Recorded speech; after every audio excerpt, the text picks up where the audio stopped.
Hey everybody, welcome back to FBS episode 16. Today we're joined as always by Strict Toaster. How's it going? And B. Squigglehausen, or Jay. Hello. And today we're doing a bit of a 180 from the previous episodes. We're not doing any real runway work or any of the signage or terminal work.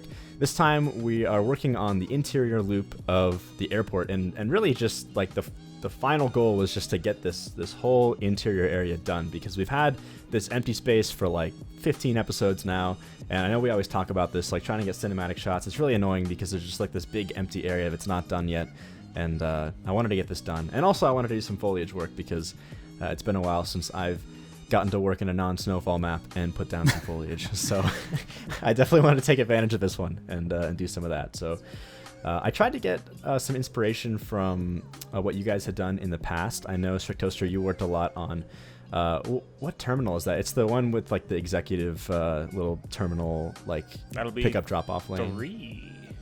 Is that 3? Yeah, that would be 3. Yeah, 3.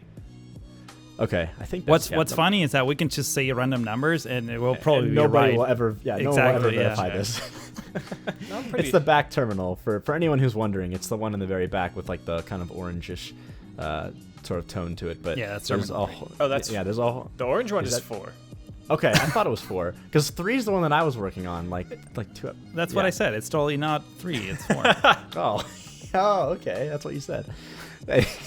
Anyway, so yeah, I wanted to get some inspiration from that because I know you did a lot of work on not only having parking garages, but having lots of ground parking. And I wanted to have some sort of employee type ground parking underneath all of these, highway ramps and this like big overarching train route that we have. So there's kind of just some empty space. And on top of that, I really wanted to bring in a little bit of like more dense foliage. I know we've gone with this very like manicured sort of look, and I tried to incorporate that in the majority of this build, but I wanted to have 1 or 2 areas that are just kind of like, there's some bushes sort of going right up against the clean cut grass, and then all of a sudden it's like a nice dense patch of like bigger trees and things. And it really, I think, adds a lot to whenever you're up close and looking sideways from the inside of the airport. There's these nice little trees kind of poking out in areas that I imagine wouldn't necessarily be getting in the way or blowing leaves onto the runway. It's certainly far enough away to prevent any issues like that. But I started off with these little parking areas and, of course, some networked stuff here. I saw you use some props, though. I did use some props. What did we talk about props? No props allowed ever. This is a prop-free environment. Mm-hmm. No, I'm actually using the linear fence fill. I don't know if you guys have used that before. The prop line tool, linear fence fill. Yeah, it's very cool. It's so cool. I never really use it. I mean, usually I don't want to have like the fences kind of stacking over top of each other. If you don't know what this does, whenever you usually use the fence tool, it just kind of adds, the next fence object or the next object that's being treated like a fence, once you have enough room for it. But the linear fence fill, it always adds a extra fence that is like right at the end of your line that you're drawing. So you can kind of draw all the way out and it'll just kind of automatically create an overlapping last piece, which works really well for certain fences and it works horribly for other fences. So it really depends on what you're doing. But in this case, it was fantastic. I had this weird problem with these sunken things for the, I guess these are the... Yeah, everything needs to be flat for those to work. Yeah, well. Yeah. Apparently, it is not flat, so that was a little weird. I think I ended up just fixing it with a few props. Can I ask you something? Have you gotten used to using the align height option in Move It? I have gotten used to it.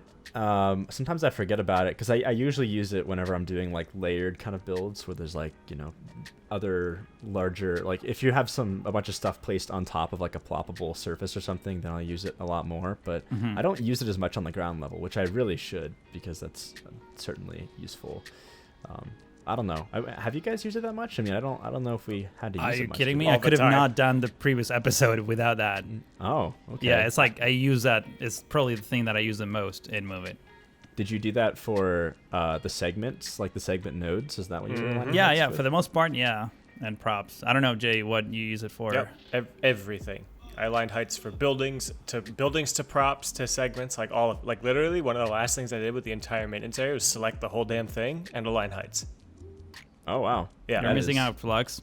Apparently I am. I mean, I do use it a lot. It's just not like that much. But anyway, I tried to have a lot of restraint in the foliage department here. I feel like sometimes I get carried away and I just plop down like way too much stuff. So we have these nice little medians that I didn't put any trees in at all. They're just some nice little bushes and I don't even know what those call, those little like spiky plants, something, but. Yeah. A little bit of the those. somethings. Yeah, I've been using them a lot. Those. Yeah. Pacific green somethings. Yeah, exactly. They're native to the northwest region of Northwest Morocco. That's. I don't know how far we're gonna take this joke, but yeah. Anyway, so yeah, this little area here, I think I wanted to make sure that I polished the whole thing before I started putting down some foliage, and I kind of knew that the second that the foliage comes in, the frame rate's going to drop and there's going to be stuff in the way, so I wanted to get this whole area cleaned up as nice as we could, get in some of these decals and things. I also added a little back road there. I don't know if I showed much of that on camera, but it actually goes all the way back around and it like merges on with an earlier part of this highway. So I imagine that if you're entering here, you wouldn't have to go straight into the pickup drop-off lane just to get to this parking lot. There'd be kind of a back lot access point that is obviously employee only or whatever, not open to the public, that's for sure. And some bollards and whatnot, some detailing around here. Was the station there before? I can't remember. I think it was, right? It was, yeah. Yeah, station's been. Yeah, it was there, but it didn't have any details around it, so it was just kind of sitting there. Also, we didn't detail any of this terminal, so I went in for this outer part of the terminal, like, the side with the pickup drop-off lane, and I added some details later in the episode as well, because I thought we had done this one, but I guess we didn't, because we haven't even touched the other side of the terminal either, I don't think. This is like one of the few remaining terminals that's still untouched, so I think we've done the other side of that one. Have we? Yeah, that was me. Strick's I did it. Yeah. Didn't you only do the upper part of it though, and not the lower part closer to the international? I didn't do like the entrance, but I did do the ramp area. Yeah, and, the air side. It was it was the episode with the power plant when I first did that. Sorry about that. My computer seems to have blue screened, but we're back. We were talking about the area that was previously supposed to be like an executive terminal / we had kind of some other things in mind. I think eventually we're going to get around to doing a transfer station, right? And Jay, did you want to do something with that? Was that kind of what you were looking at? Or Yeah, I think that's probably what I'm going to tackle for the next episode on my channel. So I guess the next one after this. Okay, yeah, that'll be great, because I think that's like probably one of the biggest things that we haven't like fully completed yet, right? Like it's really just that, and then there's kind of some big key elements that I think we want to just like do that would sort of complete the airport itself, and then we can start adding some extra stuff and other details we want to do to keep fleshing out the whole build. But getting like the critical stuff done, I think, was the main goal for the first well, I guess the first 6 episodes, when it was only going to be 6 episodes long. The only 6 episodes we were planning on doing. Yeah, now we're at like 16 episodes, and we're almost done with the basics, but that's okay. And then I think that's when we would get on to some other stuff like the vehicle rentals and long-term parking and all those things, which hotels would also be very cool. And hotels, we could do some hotels. We need some hot tubs with rocks. We do need some hot tubs with rocks, of course we do. So I would certainly love to do a hotel or two in this project. And while we're on, this is not the topic at all, but while we're in the Move It menu, and now we're not, of course, but I wanted to talk a little bit about, I think I'll get back into it in a minute, but I wanted to talk a little bit about the new Move It update, because I know we were talking about this a little bit off camera, but did you guys notice that the new version of Move It, like for some reason, whenever you open Move It, it opens the info like layer for transportation. You guys notice that? That wasn't happening. I don't have that on my end. Yeah. Okay. Well, watch when I go to Move It again. You'll see the lines for our. I saw it in your video too. Oh, the lines. Yeah, the lines I think show up. Right. And so that is that's the transportation layer. So the lines are there, and then if you have any underground things like tunnels, those show up too, because it's all part of like the transportation layer. And we don't really notice it much in FBS because, we don't have a lot of tunnels really. And then the lines aren't very, it's not super like big deal, I guess. But if you're working in a downtown area, like a big city, and you see it came up again there, It's such a pain because there's just like I've got all these metro lines in Avalon that go like directly underneath areas that I'm trying to move it stuff with, and the texture that underground tunnels get, it gets like right in the way and you can't see what you're doing. It's very odd. I think maybe it was like an effort to make it so you could actually like change and move nodes that are underground with Move It, because you could do that before, but it was kind of hard to do. I don't know. I don't know if you guys noticed that. I've noticed other things. So like after the update, I was a little bit annoyed for like a day with the fact that I'm used to right-clicking to exit selection mode, and now that mode actually allows you to rotate 45-degree angles, which I thought it was like, it's cool, but I don't really need it. And then I re-enabled it again, and I was like, okay, now I can't not use this anymore. There is, however, one thing that I'm really bugged about Move It, and I haven't sent, and I need to actually message Samson on this, or if he's watching. When you're in a box selection mode, basically when you draw a box around many things, if you don't draw a box around anything and you hover over elements, they look like you can click and select them. It looks like basically single item selection mode, and it's really confusing, and I keep clicking on that over and over again until I realize, I'm in this other selection mode that it doesn't allow me to select multiple things at once. That's the only pet peeve that I have right now with Move It, but I haven't noticed the underground thing, because I guess I haven't been working on anything related to that yet. Right. Yeah, I would love it if there was an option to turn that off. Maybe there is, actually. Didn't you say there's like an options like kind of? Yeah, you can tweak many of those things in the options settings.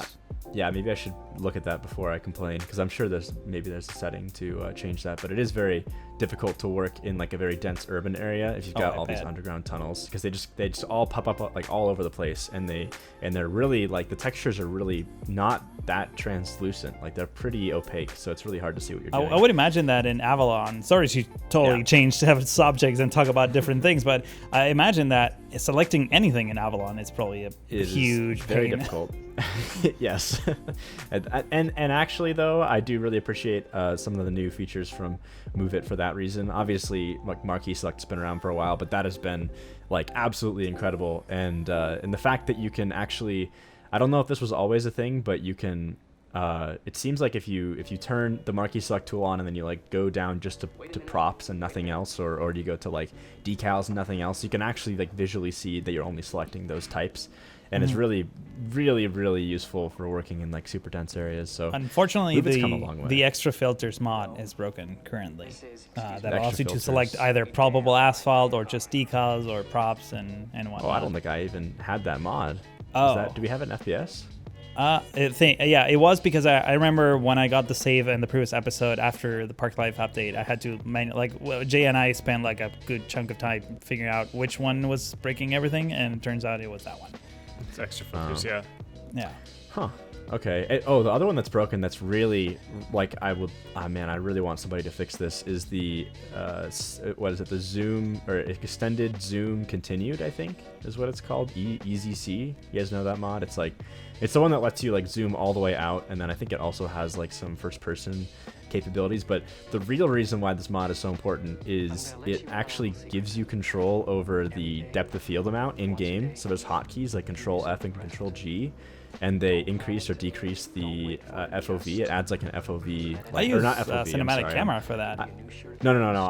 I said FOV. I totally meant depth of field. Sorry about that. I said FOV like 3 times in a row. Yeah, it gives you depth of field controls with Control F and Control G, and it's amazing. Like I was showing you guys some screenshots off camera from like Avalon, but oh man, like it's so critical now that I just can't even shooting cinematics without it just makes me sad. Like I really, really want to get this mod back. So hopefully it looks like it's completely off the workshop now. I don't know if it just got completely broken and there's been a few mods that are no longer being supported like forever. Yeah, it seems. Yeah, I know. It's a bummer. I'm sure somebody will come back and make, because there's been a whole bunch of new mods in the same kind of realm for like visual effects and camera effects and stuff. I know there was that mod for it's another like depth of field thing. It's a very specific type of depth of field. I can't remember the name of it. I think the whole thing was called like Shinto or something was the mod, but it was like a big management mod. Anyway, I'm getting like way off topic here, but there's some awesome camera mods coming out. So if anybody feels like It is, yeah. It is, yeah. It is on topic. But if anybody out there feels like remaking some camera mods to get adjustable depth of field, that would be incredible because extended zoom continued was awesome, and I'm really sad that it's gone now. I mean, we have the vanilla cinematics now, so we don't really need any more cinematic mods. Oh, that's true. Now that they added that to the game, I mean, what more could you ask for? Exactly. Like a lot of things, actually, it turns out, but. All right, that's okay. I'm gonna admit something. I spent a decent amount of time just like using the vanilla cinematic camera as the most processor-intensive screensaver in the world.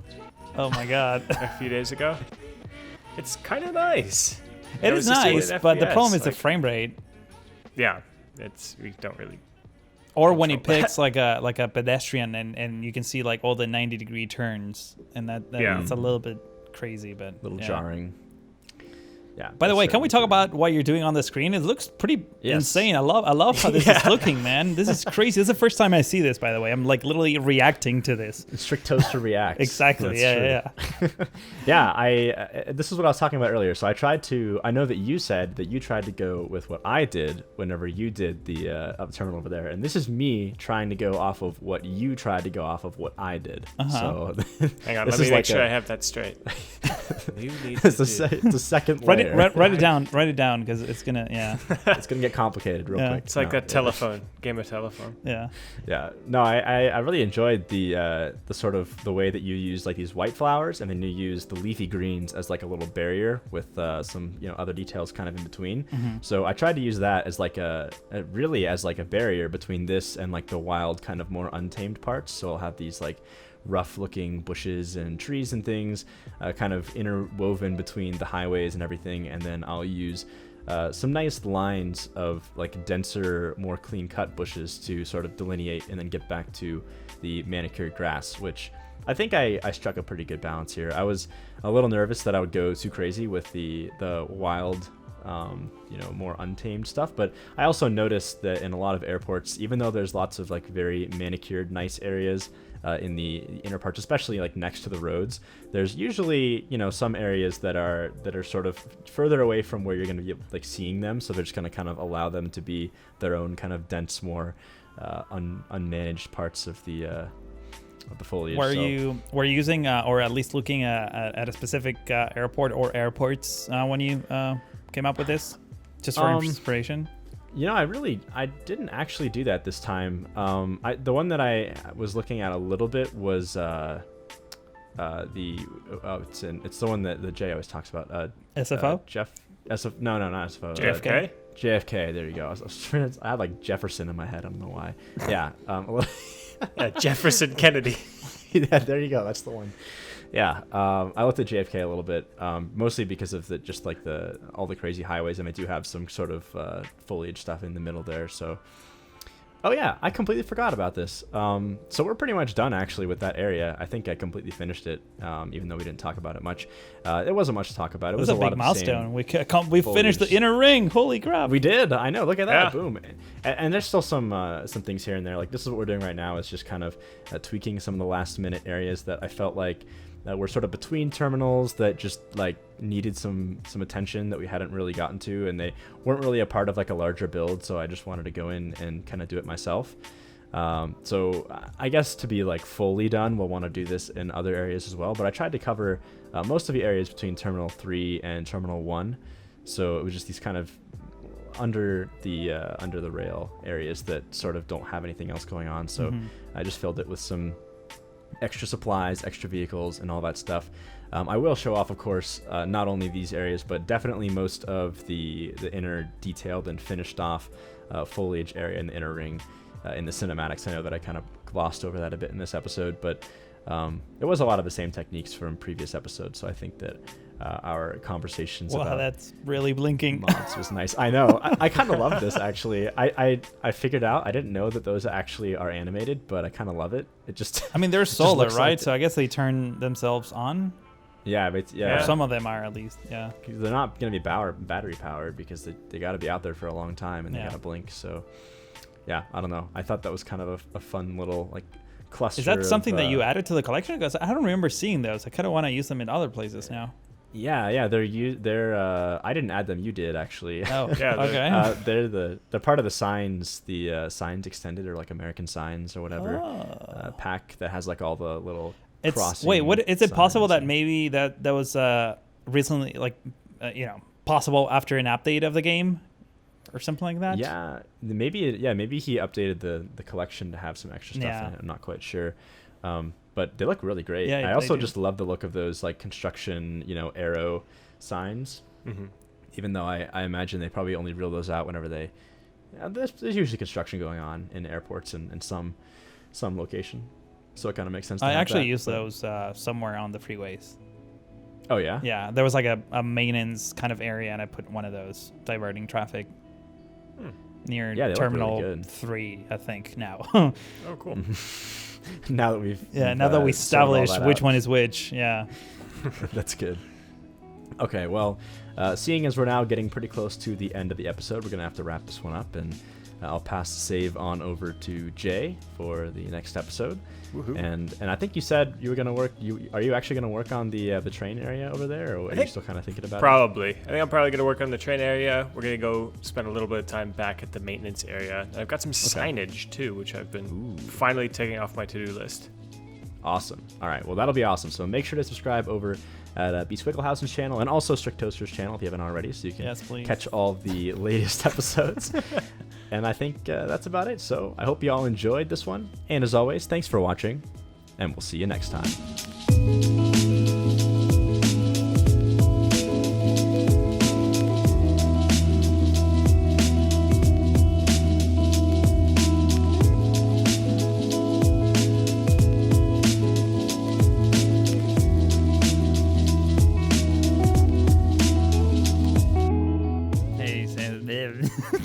Oh no! Brain fart. What was that? What was that noise? Sorry. I was gonna say something, and in my mind, like immediately, no, say this other thing. But like, I'm sorry. No, you're I'm actually crying right now. Okay. Let's go back to the beginning. Oh, I haven't even seen this yet. Holy shit! Dude, I'm excited to show you. I was really happy with how this turned out. I should do a webcam and do a reaction video of this. I'll put you in the top right corner. I'm reacting to FBS. You need like a really dramatic thumbnail. Yeah, like putting my hands on my cheeks, like yeah, exactly. And then like a laughing like emoji face in the bottom left. Oh, and you know what? We need like a green check mark too. Yes. Oh, of course. Yeah, just like for no reason. But it's just like, exactly. Check. Like we did it. He laughed at the video. All right, the thumbnail for this better actually be that. Let's not do that. You're not down anymore.